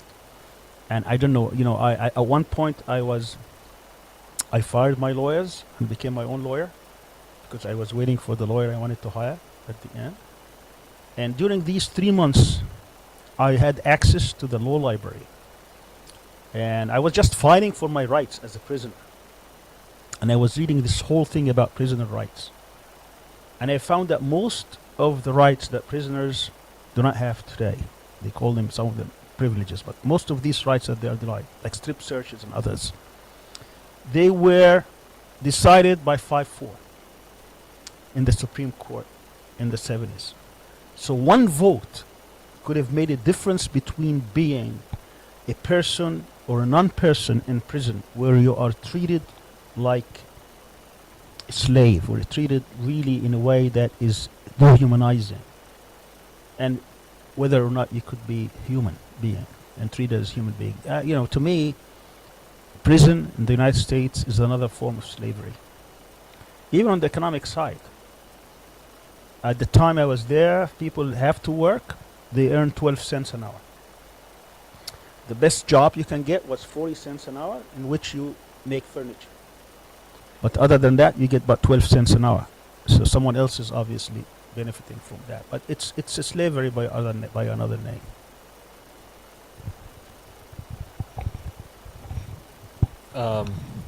We have a few minutes left before we end, so I wanted to ask you about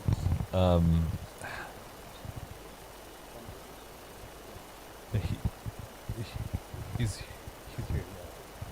I wanted to ask you about how it ended, like that. How did you manage to get out of the grips of what seems to be a very purposeful and politically motivated trial, which had a lot of stakes, right? So the government had increased, had escalated their commitment to a point where loss was actually a big deal. I mean, had they just, you know, treated it as some not that important, then the defeat wouldn't have been so sour. And so I want to ask, how did you manage to get out? I mean, how did the American government communicate to you what they felt about this trial, and how did you manage to get out of that? I mean, you could give many reasons. You know, could say you had brilliant lawyers, which I did. The government made mistakes, which it did. But at the end, governments always make mistakes. You have many brilliant lawyers. The Holy Land Five had some of the best lawyers that you can have in the United States, yet they lost. You know, during my when I was first arrested, it's interesting to note, I thought this is about justice. Really, I really thought about justice. And all what I was working on is trying to get, you know, to explain what happened. And what the government is saying is not true. The narrative is not true. There are certain aspects that can easily be explained. And my lawyer he was, of course, looking at me. He said, "You're crazy. I mean, this is not about justice. This is about telling a story to 12 people." And I didn't get that. So I was in constant fight with them. Really constant fight. You're not preparing the case well. We're 4 months into this. You don't have a single witness. What's going on? There are so many phone calls that and explain what the government is, why you're not translating them. Constant fight. And then one day, I had this dream in which I concluded that what God was telling me in that dream, just pray. Just pray. Forget about what the case is going to be. Let them handle it. So from that day on, that was in February, by the way, like this month was February in 2005, about 18 years ago. So at the end, I felt relief. This is like a message that was sent to me. It said, don't fight. The message was, don't fight, just pray. So I didn't fight them anymore. And they presented a case, basically was a rebut, because they really didn't present a case. They just rebutted what the government was saying. They didn't know what to expect. But also a few days before the jury took the issue for deliberation, I also saw another vision in which I saw that I was going to be found innocent. And I told that to a pastor who used to visit me every Tuesday, a very good friend of mine. And I had so many, by the way, the ones who actually would come to the courthouse and demonstrate day after day with signs and attend were non-Muslims. I mean, that shows that this was not really about religion. This is about humanity and about justice. At any rate, so I told him that story. I saw it on Sunday. He usually comes to see me on Tuesdays. And lo and behold, I saw one of the jurors who I was communicating with them through the eyes. They had 16 jurors, 12 jurors and 4 alternates. And I was trying, 6 months is a long time. So I was communicating with them with the eyes, and I can see who felt what. There was this one juror. I could never communicate with him because every time I looked at him, he looks the other way. So we never connected eyes, so I couldn't read him. He came to me in that vision, in that dream, and he says, "You're innocent, you're innocent." And it's interesting is there because I met him 2 weeks before I came to Turkey in 2015. I asked if I could go and say goodbye to my friends in Florida for the government. When Turkey said I'm going to take him, so the U.S. government was generous enough to say you can go, say goodbye to your friends. So I went to Florida in January 2015, and I gave the Friday sermon in a mosque. What's interesting is that on the day of my arrest 20 years ago, that same FBI agent took the car, which wasn't on the way, so he passed by the mosque. It wasn't the way. I mean, he just took it out of the way, and he told me, "You'll never see this mosque ever." And yet, that 2003 and 2015, 12 years later, I gave sermon in the same mosque. And this is why I started. But the point, of course, I was trying to make is that things happen, you can't explain them, but they have meaning. So in that trip, I went to a church to celebrate this, my leaving. And so they invited this juror who came in my dream, who I never communicated with. His name was Ron. And I said, "Ron, tell me what happened in the jury room. Because you came to my dream telling me you're innocent." And I start shouting in my dream, in the court, "I'm innocent." And then everybody left the courtroom and I was trapped. And indeed, this in 2005, I was trapped for 10 years because I couldn't get out until 2015. He said, interesting, he said, when we went to the jury room, next to me was a young black lady. She asked me, "How did you feel about the case?" He told her, "I don't think they did anything wrong." She said, "I don't either." And then she tells him, "If you don't break, I won't break." And they started this jihad, crusade, name it, for the next 13 plus days or whatever, talking about this. And together they were able to pull all the jurors. And he said, this brilliant young lady, she was, by the way, among the what they called zero jurors, in legal terms, because she didn't know anything about the case. When they polled people in the case, they found that my name recognition was 97%. She was among the 3% who never heard about me, never read anything about me. She only listened to music. She was in in a supermarket, something.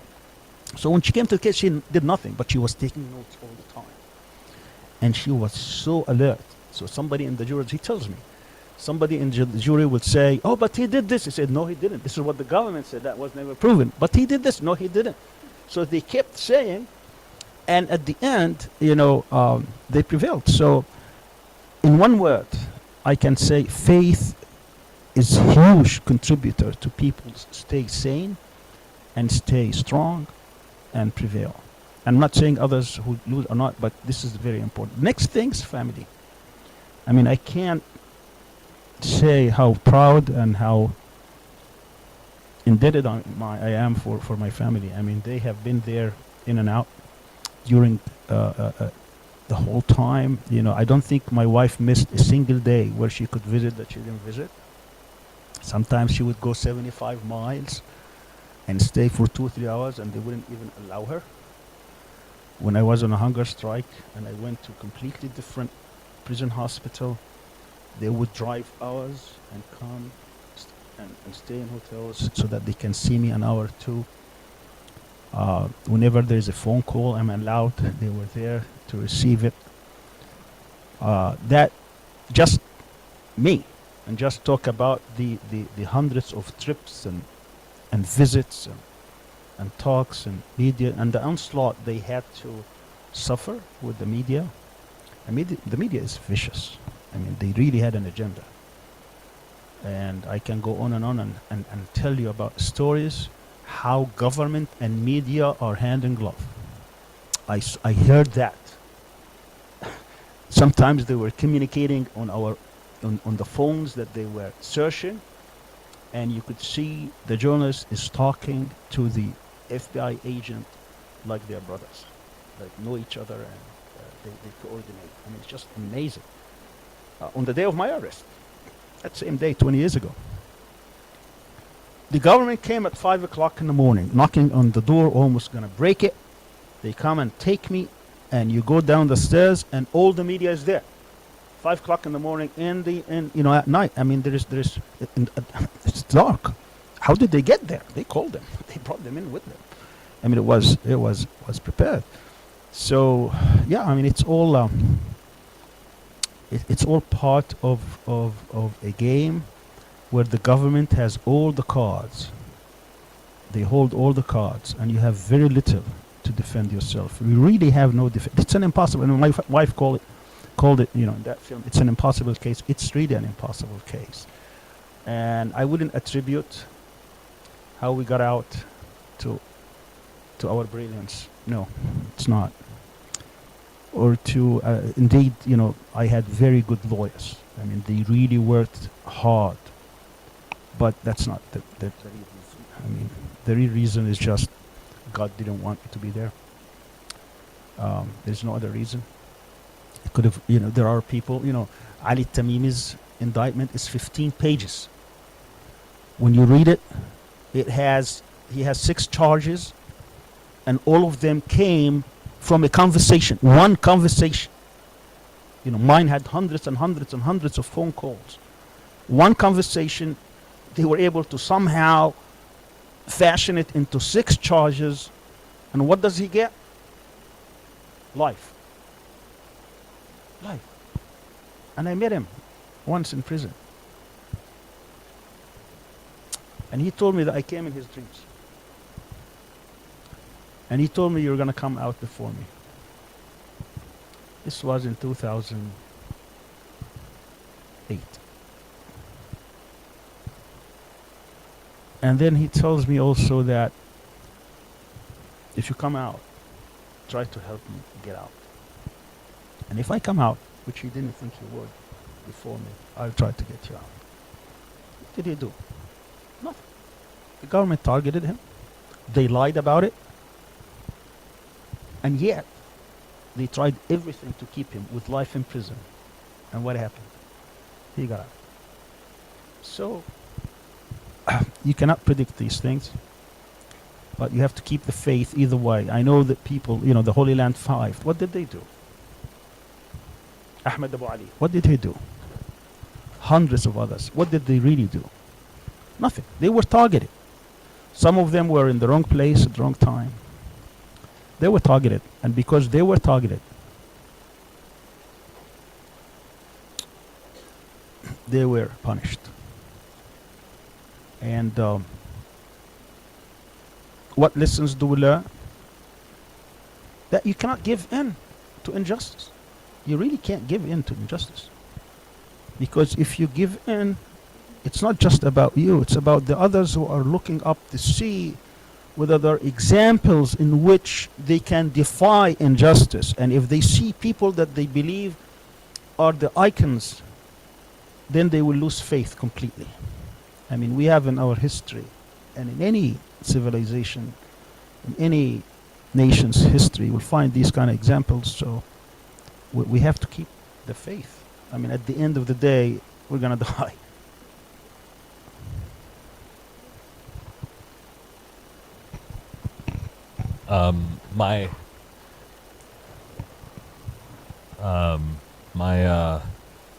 My computer just died, so I have to switch. But we are also out of time, so it's a coincidence. I wanted to end with a round of concluding remarks. Just reflecting on Dr. Sami's experience and what the trial means for Muslims and Arab activists, the Palestinian cause, and just a few, if the panelists could give a few remarks by way of conclusion. And Dr. Sami, I will ask you to also add a message to those who are trapped, you know, in this very unjust system, and to young people, you know, who see this injustice, and what they should take away from your trial. So,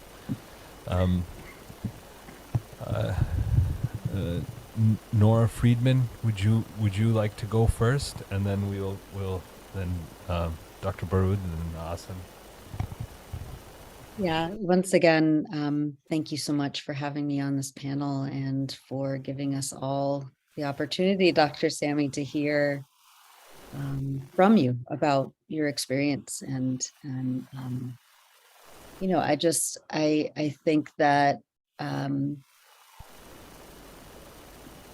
yeah, just you know, your story is incredibly instructive when it comes to the reality of the American so-called justice system, when it comes to foreign policy, when it comes to the you know, the hand that Israel has in shaping politics in this country and silencing those of us who stand up for Palestinian rights.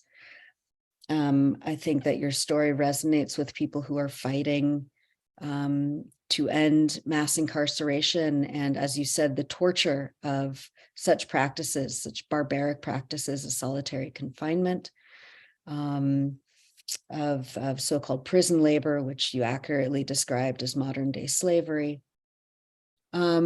I think that there are so many lessons that people can learn from your persecution, but more so how you fought and how you didn't cave in and didn't back down, and how you, as I said at the beginning, you know, handled this with courage and with integrity and with dignity.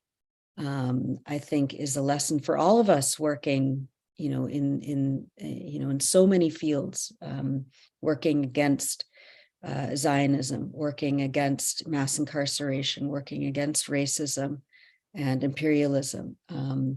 And I thank you for all the work that you have done and that you continue to do today.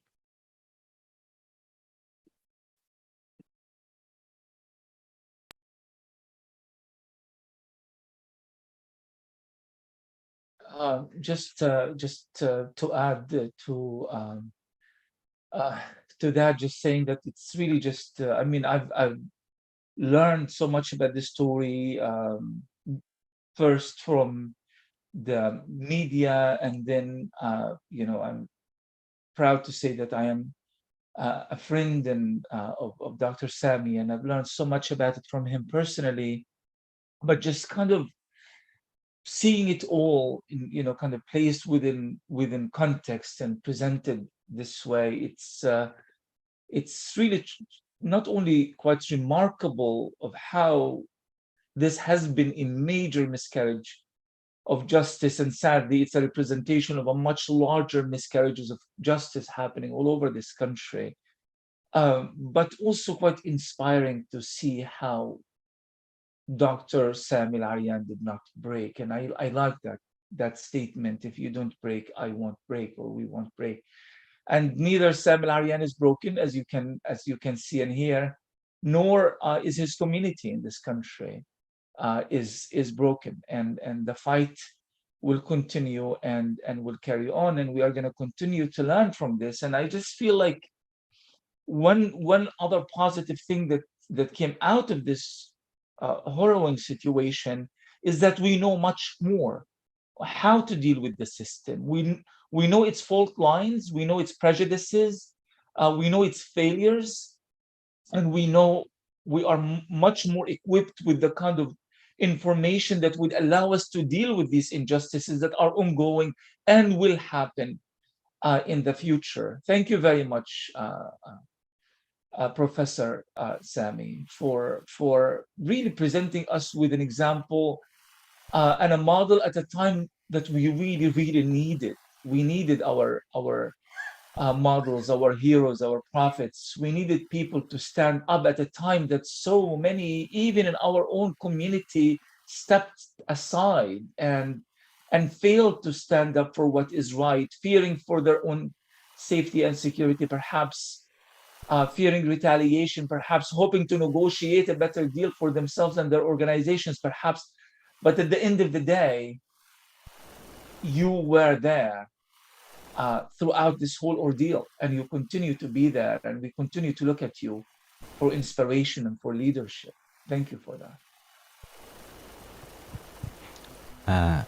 Dr. Sami, Jazakallah khairan for everything, and for the person you are, and you know how you help us.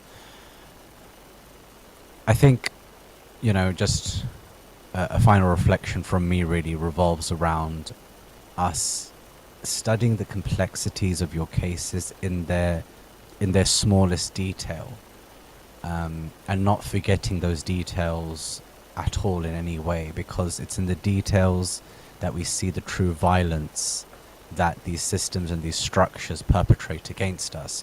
We think of your case at a much bigger level often, you know, a case of you winning against an entire edifice of oppression that was trying its best to dismantle you, dismantle the community. But we forget that along that path there are all of these instances of what can only be described as violence. And to understand how you received that, and to understand how you responded to those moments, I think in many ways is more instructive than the end result. Because, you know, I think both of us come from quite similar traditions and we have very similar beliefs. I think it's one of the reasons why we get along so well. You and I both know that the result was always with Allah. But it's your individual choices throughout the entire process that really, for me at least, define your detention experience. You know, you could so easily become like so many of the brown quislings that we see, you know, taking up positions of power and authority within the UK, the US, and, you know, coming close to power as close as they can, but then turning on their communities. It could have been very easy for you to do. You could have easily have, they would have thrown everything at you. They would have thrown the entire dunya at you for the sake of having you on their side. And so it's these moments, it's in all of that we see the example. And I think that's the thing that really needs to be studied much more than the end result. Thank you. I just want to again thank everybody for their very kind words and for their also thoughtful reflections. I want to thank Awais, Nora, Ramzy, and Asim, and also everybody who's listening out there. Always asked me about my reflections to the people who are in prison today, and I'm really humbled because and frustrated at the same time. I was there and I know how they feel, and sometimes you feel that you are unable to help in the best way you can. I remember inside prison, I was asking some of the people who would visit me, why aren't there any organization trying to help those people who are in prison? Because I could see people around me how much they suffer, and they need that kind of support, emotional support for their families. They need to feel that someone is thinking of them, they're not forgotten. And in my activist mind, I drew up an organization, and I tried to send it to somebody, but of course I can't mail it to somebody, so I mailed it to my lawyer under legal documents. Of course the prison is not going to accept it, so they opened it and then they tried me on sending something that is not legal and telling it it's legal. And I said, yeah, I wanted to ask my lawyer whether this is legal or not. What's wrong with that? But anyway, so I was thinking about in prison. So when I got out, I was waiting for 2 years. People visit me and say, what are we doing about these people? What are we doing to these people? All the leaders of different groups, Muslim organizations, no one is doing anything. So I thought, okay, let's see who's there. I see some local groups trying to help some local prisoners. So we called them, because I was in house arrest. They could come, I couldn't go. And we decided to establish an organization that can actually reach out to people in prison and tell them they're not forgotten. And we can help with whatever means we can for them and their families.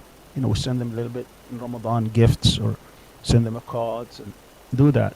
And alhamdulillah, it's been there now for 12 years, going on 13. It's called Coalition for Civil Freedoms, CCF. You saw some of the activities. You were involved in this groundbreaking book that we had called The Terror Trap, trying to talk about these issues. The point I'm trying to make is that everybody can contribute to this.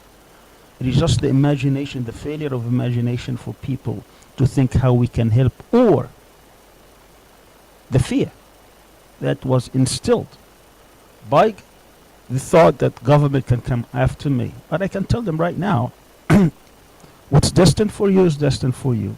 You can't change your destiny. You don't need to be, obviously, do something that is irrational or silly. But at the same time, if you are part of an organization that purports to be defender of civil rights or justice, you can't just take the easy issues and leave out the most difficult ones. Our problem in America is not about wearing hijabs. Our problems in America is about being able to speak freely, associate freely, bring people together freely, to address the difficult or most difficult causes, and being able to do so in a free society. If you're denied that opportunity, then you can't talk about any other issue, because it's meaningless.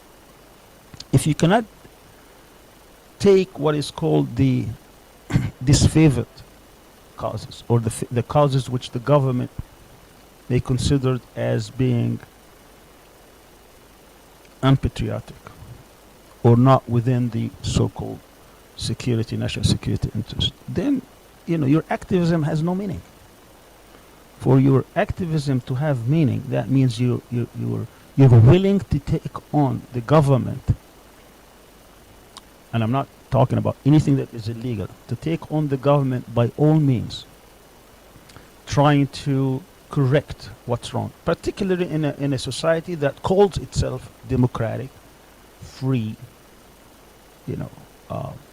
prides itself on a constitution, and so on and so forth.